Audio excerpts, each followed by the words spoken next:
আলোচ্য বিষয় হবে চারটি বিষয়ে আমরা আপনাদের মাধ্যমে রাজ্যবাসীকে এবং কেন্দ্র সরকারের দৃষ্টি আকর্ষণ করতে চাইছি। কিছু ব্যাক হিস্ট্রি বলে আপনাদের শুরু করতে চাই, আপনারা একটু ধৈর্য দিলেন আমাদের বক্তব্যটাকে সুন্দরভাবে পরিবেশনা করবেন এই আশা রাখছি। আপনারা জানেন 2006 সালের 7 তারিখ এপ্রিল ত্রিপুরা বিধানসভায় আইএনপিটির একজন বিধায়ক কর্তৃক প্রস্তাবিত বেসরকারি প্রস্তাব বিধানসভায় সর্বসম্মতিক্রমে গৃহীত হয়েছিল। বিষয়টা হচ্ছে ত্রিপুরা উপজাতি এলাকা স্বশাসিত জেলা পরিষদের হাতে অধিক ক্ষমতা দেওয়ার ব্যাপারে রাজ্য সরকারের অভিমত। 2006 সালের পর থেকে এপ্রিলের পর থেকে এটা প্রক্রিয়া শুরু হয় এবং এই দাবিটা প্রথম উপস্থাপন হয় রাজ্যে যখন IPFT, TUGS, TNB তিনটা আঞ্চলিক দলকে বিরক্তি সাধন করে যখন একটা দল সংগঠিত হয় INPT, indigenous nationalist party of Tripura, তখন থেকে ত্রিপুরা রাজ্যে জেলা পরিষদকে শক্তিশালী করা, প্রশাসনিক পরিকাঠামো থাকলেও হবে না, তার জন্য প্রয়োজন আর্থিক ক্ষমতা, বিভিন্ন সুযোগ সুবিধা, যার কারণে সেদিন থেকে শুরু হয়েছিল 2003 সাল থেকে এডিসিকে শক্তিশালী করতে হবে, আর্থিক এবং প্রশাসনিক ক্ষমতা প্রদান করতে হবে। এই আন্দোলন চলতে চলতে চলতে এবং আপনারা অনেক অভিজ্ঞ, বিভিন্ন সময় বিভিন্ন গুরুত্বপূর্ণ খবর সংগ্রহ করেন, পরিবেশনা করেন, রাজ্যবাসীকে আপনারা আপনাদের পত্রিকার মাধ্যমে তাদেরকে জানান দিচ্ছেন। 2012 সাল তৎকালীন ইউপিএ সরকারের ডক্টর মনমোহন সিং প্রধানমন্ত্রী থাকাকালীন এডিসিতে অধিক ক্ষমতা প্রসেস হয়েছিল। 2012 থেকে 2014 সাল লোকসভা নির্বাচন অবধি দুইবার কেন্দ্র সরকার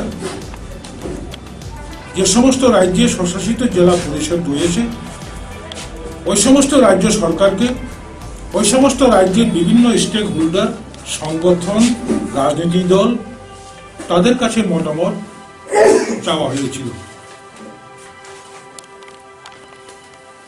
তারপর 2014 সালের লোকসভা নির্বাচনে বিজেপি ক্ষমতাসীন হয়। 2015 সাল থেকে শুরু করে প্রসেস এখনো প্রক্রিয়া রয়েছে।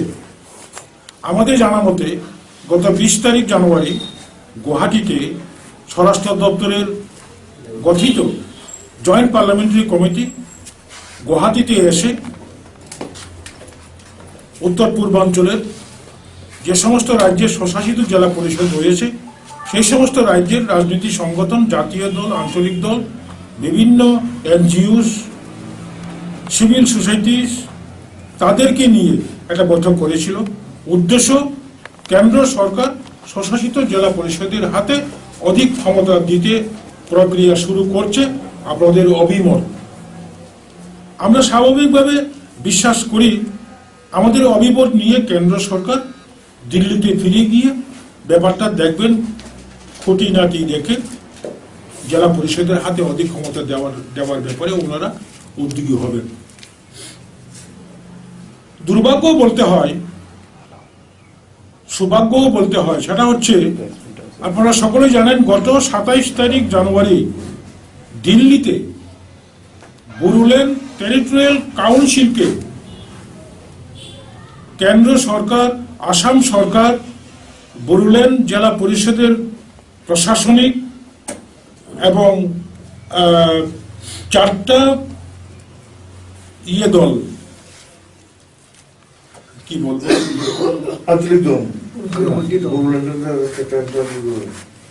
আউটরিচ, 4টা আউটরিচ এমপি, তাদের সঙ্গে কেন্দ্র সরকার স্বয়ং মাননীয় স্বরাষ্ট্রমন্ত্রীর উপস্থিতিতে এগ্রিমেন্ট হয়েছে। এই এগ্রিমেন্টে বলা হয়েছে বড়োল্যান্ড টেরিটোরিয়াল কাউন্সিলের নমেনক্লেচার চেঞ্জ করে বড়োল্যান্ড টেরিটোরিয়াল রিজিয়ন করা হয়েছে। ইনার লাইন পারমিট চালু করার এগ্রিমেন্ট করা হয়েছে। বড়োল্যান্ড টেরিটোরিয়াল কাউন্সিল এলাকার সমস্ত ভূমির নিয়ন্ত্রণ, পাওয়ার অফ ল্যান্ড প্রোটেকশন পাওয়ার ব্রিটিশকে দেওয়া হয়েছে। নর্মালি বিধানসভা, এডিসি প্রশাসন তার একটা নিজস্ব বাজেট থাকে, আর্থিক বাজেট।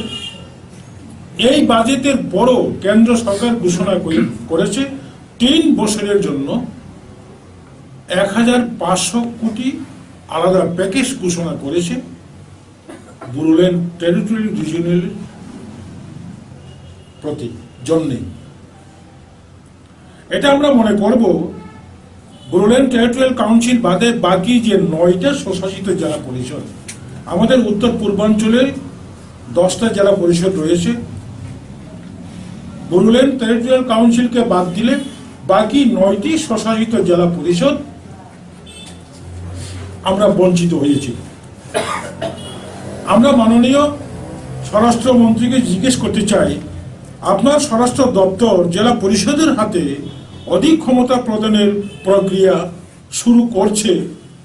125তম সংবিধান সংশোধন করতে হবে, দাগ দুল পিটিয়ে পত্রিকার মাধ্যমে নোটিফিকেশন করে সমস্ত রাজনীতি দলের অভিমত, তার সাজেশন চেয়ে একদিকে যেমন আপনি এটা প্রসেস রাখছেন, প্রক্রিয়া রাখছেন, অন্যদিকে শুধুমাত্র বড়োল্যান্ড টেরিটোরিয়াল কাউন্সিলের জন্য আপনি এগ্রিমেন্ট করেছেন। এটা আমরা বঞ্চনা হয়েছি। এটা আমরা অত্যন্ত গভীরভাবে মর্মাহত। আমাদের দাবি, অন্যান্য রাজ্যের বিভিন্ন রাজনৈতিক সংগঠনের কি বক্তব্য, কি দাবি আমি জানি না, কিন্তু আমাদের ত্রিপুরার আইএনপিটি দল বরাবরই ইউপিএ সরকারের সময়ও, এখন এনডিএ সরকারের সময়ও আমরা আমাদের একটা স্পষ্ট বক্তব্য জানিয়ে এসেছি। সেটা হচ্ছে সমস্ত স্বশাসিত জেলা পরিষদকে একই রকমভাবে ক্ষমতা দেওয়াও উচিত। যদি স্বশাসিত জেলা পরিষদের বড়োল্যান্ড টেরিটোরিয়াল অধিক ক্ষমতা পেয়ে থাকে, চাকমা ডিস্ট্রিক্ট কাউন্সিল, তারপরে ত্রিপুরার অটোনমাস ডিস্ট্রিক্ট কাউন্সিল, এটা বঞ্চনা হবে। তাহলে পরে 125তম সংবিধান সংশোধন করে কিভাবে একটাকে অধিক ক্ষমতা আর একটাকে কম ক্ষমতা দেওয়া হচ্ছে, এটা বঞ্চনা করার সামিল। আমরা দাবি রাখব সমস্ত জেলা পরিষদকে একইভাবে ক্ষমতা দেওয়া হোক। 2 নম্বর হচ্ছে আইএনপিটি এককভাবে, আপনারা এও জানেন, গোটা ভারতবর্ষ উত্তর পূর্বাঞ্চল উত্তাল। অনেকে ভেবেছেন আন্দোলন থেমে গেছে, আন্দোলন থেমে যায়নি। আমাদের আন্দোলন আগামী দিনে আরো বড় ধরনের হতে পারে, লার্জ স্কেলে আমাদের মধ্যে আলাপ আলোচনা চলছে। আগামী 2 পক্ষের মধ্যে আন্দোলন কর্মসূচি পেয়ে যাবেন। আইএনপিটি আলাদাভাবে দেশের সর্বোচ্চ আদালতে সংশোধিত নাগরিকত্ব আইন ত্রিপুরায় যাতে চালু না হয়, এই আইনের আওতার বাইরে ত্রিপুরাকে রাখার জন্য আমরা সুপ্রিম কোর্টে রিট পিটিশন দাখিল করেছি। আমাদের রিট পিটিশন নাম্বার 153/2020। তারপরে গত 22 তারিখ জানুয়ারি প্রথম হিয়ারিংয়ের পরে আমরা কেস নাম্বার, ডায়েরি নাম্বার পেয়েছি। কেস নাম্বারটা হচ্ছে 2026/2020। আগামী দিনে হিয়ারিং হবে। 22 জানুয়ারি সুপ্রিম কোর্টের মাননীয় বিচারপতি বা একটা বেঞ্চ বলেছে 60টা 70টার মধ্যে আন্তর্জাতিক সীমানা সংলগ্ন রাজ্য আসাম এবং ত্রিপুরাকে একটা করে ক্লাব করে আলাদাভাবে হিয়ারিং শুনবেন। আশাবাদী ত্রিপুরার সকল অংশের মানুষ সিএবি বিরোধী ছিল, সিএ এর বিরোধী ছিল। বিভিন্ন মহল বিভিন্ন কায়দায় নাগরিকত্ব সংশোধনী বিল থেকে নাগরিকত্ব সংশোধনী আইন পর্যন্ত আপনারা দেখেছেন। আমরা আশা রাখব সুপ্রিম কোর্ট রাজ্যবাসীর আবেদন শুনবে, আমাদের আবেদন শুনবে। তার মধ্যেও আমরা অনবরত কেন্দ্র সরকারের কাছে আমরা আমাদের আবেদন জানিয়ে রাখব। এই হলো 2 নম্বর। 3 নম্বর হচ্ছে গত 28 তারিখ একটা অনাহত ঘটনা। এরকম ত্রিপুরায় যে অনবরত চলছে, ডাক্তার, ইঞ্জিনিয়ার, উকিল, পুলিশ অফিসার, তাদের উপর আমাদের সমাজের একটা অংশ, ছাত্র যুব সমাজ একটা অংশ অতি উৎসাহিত হয়ে আক্রমণ সংগঠিত করে ডাক্তার ইঞ্জিনিয়ারদেরকে আহত করছে। ঠিক এরকমই একটি ঘটনা ডক্টর শুভেন্দু দেববর্মাকে সেদিন ধর্মনগরের হাফলং এলাকার এডিসি ভিলেজ এলাকার নুনা পিএসসি হসপিটালের ডক্টরকে আমরা যে খবরে দেখেছি যে ছাত্র যুবকরা সরস্বতী পূজা বা অন্যান্য পূজাতে তাদের চাহিদা মতো অর্থ তাদেরকে না দিতে পারায় অথবা না দেওয়ার অস্বীকার করায় তাকে মারাত্মকভাবে মারধর করে এবং সে এখন বর্তমানে জিবি হসপিটালে চিকিৎসাধীন রয়েছে। আমি একটা আবেদন রাখতে চাই ছাত্র যুবকদের কাছে, অভিভাবকদের কাছে। ত্রিপুরা রাজ্য ছোট্ট রাজ্য হলেও এই যে একটা টেন্ডেন্সি, মানুষ ভুল করতেই পারে, তার জন্য মানুষ নিজের হাতে আইনের শাসন নেওয়া ঠিক না। তার জন্য বিচার ব্যবস্থা রয়েছে, তার জন্য পুলিশ প্রশাসন রয়েছে। আমরা এই ঘটনাকে তীব্রভাবে নিন্দা জানাই এবং অবিলম্বে কঠোর শাস্তি প্রদান করে আগামী দিনে যাতে এই ধরনের কোনো কর্মযজ্ঞে ছাত্র যুবকরা উৎসাহিত না হয়, এটা আমি রাজ্যবাসীর কাছে আমাদের মাধ্যমে এটা আহ্বান রাখছি। দুষ্কৃতকারীরা শাস্তি না পাওয়ার কারণেই এই ব্যাপারে পুলিশ প্রশাসন বিভিন্ন কারণে তাদের সঠিক ক্ষমতা, সঠিক আইন প্রয়োগ না করার ফলে দুষ্কৃতকারীরা উৎসাহিত হচ্ছে।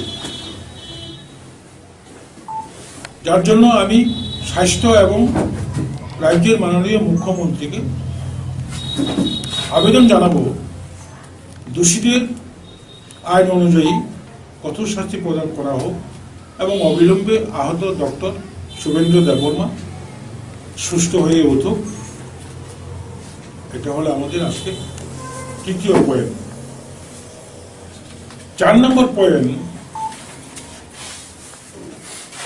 গত কিছুদিন আগে কাঞ্চনপুরে আপনারা সকলেই এখন যেভাবে সোশ্যাল মিডিয়া ফাস্ট হচ্ছে সবাই দেখছেন, একটা সংগঠনের নেতৃত্ব তার যেভাবে রাজনীতি ভাষা প্রয়োগ করার কথা, সে রাজনীতি ব্যাকরণের বাইরে গিয়ে যেভাবে বক্তব্য রেখেছেন কয়েকজন নেতৃত্ব, যেভাবে ত্রিপুরার ইতিহাসকে বিকৃত করতে চাইছে, এটা কিন্তু আগামী দিনে ত্রিপুরা রাজ্যে আমাদের মধ্যে যে স্বাভাবিক জীবনযাত্রা এটা ব্যাহত হতে পারে। আমি মনে করি 23 তারিখ কাঞ্চনপুরের নাগরিক সুরক্ষা মঞ্চের উদ্যোগী যে সভা সমিতি হয়েছিল, সেই সভায় সর্বভারতীয়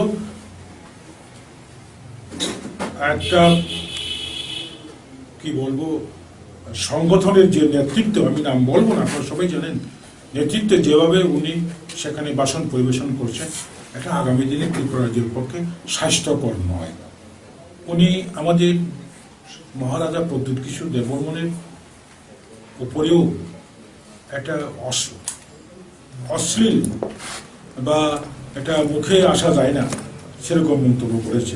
আমি মনে করি সেই দিনে নাগরিক সুরক্ষা মঞ্চের সমাবেশে বক্তব্য রাখার ফলে ধর্মনগরের শুভেন্দু দেববর্মার উপর আক্রমণ করার ছাত্র যুবকরা উৎসাহিত হয়েছে। এটা আমাদের সকলের পক্ষে কাম্য নয়। আগামী 4 তারিখ ফেব্রুয়ারি আমাদের কেন্দ্র কার্যকরী কমিটির বৈঠক বসছে। বৈঠকে আসন্ন স্বশাসিত জেলা পরিষদ নির্বাচনের জন্য আমরা কর্মসূচি গ্রহণ করব এবং একটা দ্ব্যর্থহীন ভাষায় আমরা বলতে পারি, যেভাবেই হোক এই বাউতাবাস লোক দেখানো 50,000 চাকরি দেওয়ার প্রলোভন দেখিয়ে 2,000 বৃদ্ধ ভাতা বয়স্ক ভাতা দেওয়ার প্রলোভন দেখিয়ে যারা ক্ষমতায় বসেছে, বিশেষ করে বিজেপির বিরুদ্ধে, রাজ্যের সমস্ত আঞ্চলিক দল তো থাকবেই। এখন শরিক আইপিএফটি বাদে আমরা একত্রিতভাবে ছোট বড় সমস্ত যে সংগঠনে হোক আগামী এডিসি নির্বাচনে আমরা একটা শক্ত চ্যালেঞ্জ দেওয়ার জন্য সেখানেও আইন ভিত্তিক সিদ্ধান্ত নেব। মূলত বিজেপি বিরোধী একটা মঞ্চ তৈরি করার জন্য ইতিমধ্যে শুরু হয়ে গেছে। সেখানে বিভিন্ন সামাজিক সংস্থা, বিভিন্ন ছাত্র সংগঠন, বিভিন্ন এনজিও থাকবে।